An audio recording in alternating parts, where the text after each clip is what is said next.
Hello, I'm Tom Stacey, reading an excerpt from my book Exile for the Buzz Bookstore Excerpt Contest. Here we go. The first thing he noticed was silence. The black abyss in which he swam was utterly still. No whispering breath of breeze, no gentle hiss of water on rock, a sound he was all too familiar with, even if he could not remember exactly why.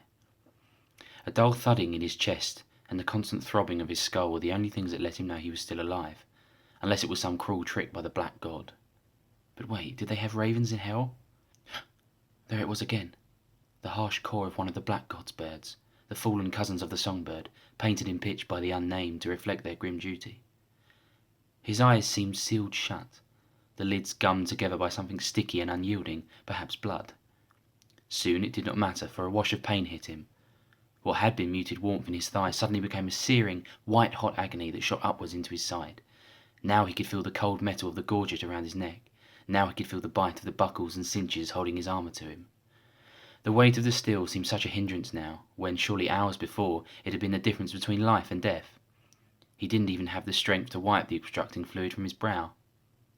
However, the temporary immobility of the soldier, for he could be nothing else, soon became a blessing. A new sound broke the silence, a child's laughter.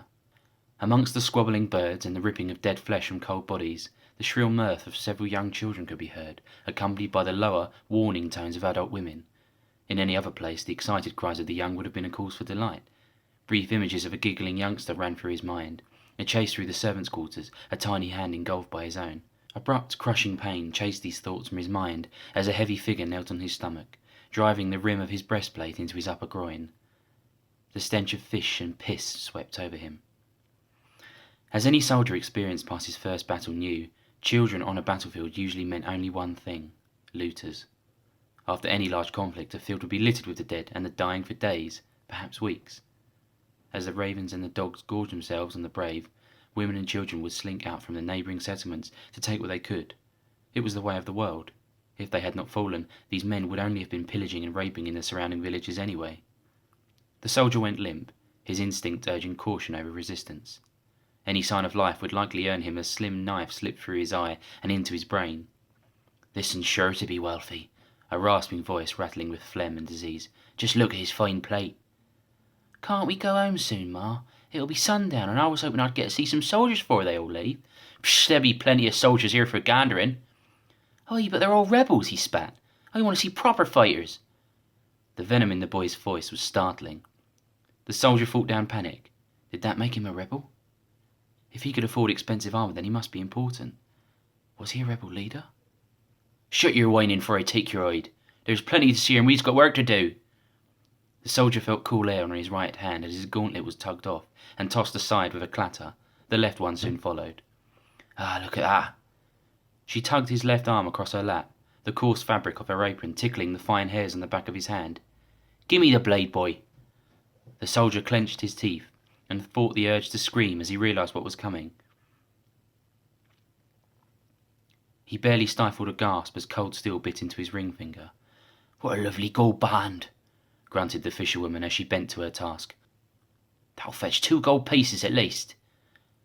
The blunt edge swiftly parted the meagre flesh above his knuckle and cleaved awkwardly into the bone with a squeak. The soldier swallowed the rising bile and nausea with an immense effort of will as his torture continued. The rusty knife was hardly making any impression at all on the thin but tough bone of his finger. Each jerk of the blade seemed as ineffective as the last, sending withering vibrations and bright pain down his arm, now sticky with hot blood. Eventually the stinking hag must have grown bored of her work, as she simply snapped the finger off at the joint. The dry cracking pop of breaking bone sent the soldier back into welcoming oblivion. As he slipped into nothingness, he almost felt relief that the howling agony clawing at the back of his teeth could not betray him to such an ignoble end. A more discerning observer would have noticed that dead men do not bleed so enthusiastically when cut. The soldier's arm was covered in bright red blood, and the birds were already circling at the scent of warm gore. However, the fisherwoman was far too pleased with her catch to notice such trifling matters. Beginning the long trek back to her cramped hovel, she paused briefly to hold the ring up to the fading light, admiring its deep, claret-glazed sheen, before hiking up her filthy skirts and heading towards the dying sun. Thanks for listening.